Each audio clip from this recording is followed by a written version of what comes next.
Миллион. Төрт. Праванын баары почта ташып, Кыргыз поштасы аркылуу келет. А номашка деген турат.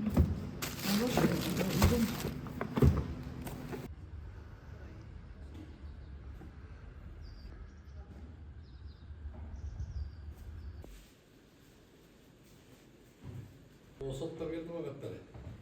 Ооба. Дагы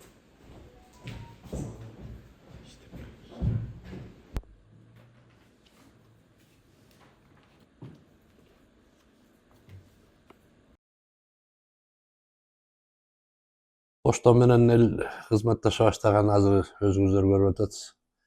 Электронный торговля деп телефон аркылуу заявка берип антип мынтип келип атат, посылканын баарын прямой поставщиктен алып атат да. Канча бир 50% арзан келет экен.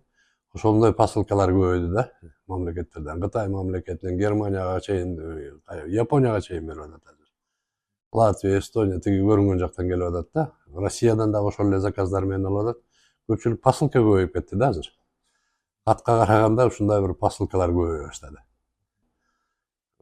Биздики азыр иштердин баары автоматташтырылган, кадимки банк системасында иштейбиз да. Банк системасында кайсы программалар болсо, биз да ошону киргизип, артынан кубалап аракет кылып баратабыз. Бирок Кол шаарында өнүгүүлөр бар. Чет элдик компаниялар менен иштешибиз менен өнүгүүбүз аябай өсүп келатат. Ошого эми караштуу доходторубуз да көбөйүп, зарплатабыз да көбөйдү. Кыргыз почтасы астык ачылып келатат. Биздин Кыргыз почтасынын коллегаларын бүгүнкү майрамы менен куттуктайм. Баарына ден соолук, ишине ийгилик. Ушинтип жумушубуз астык ачылып турсун.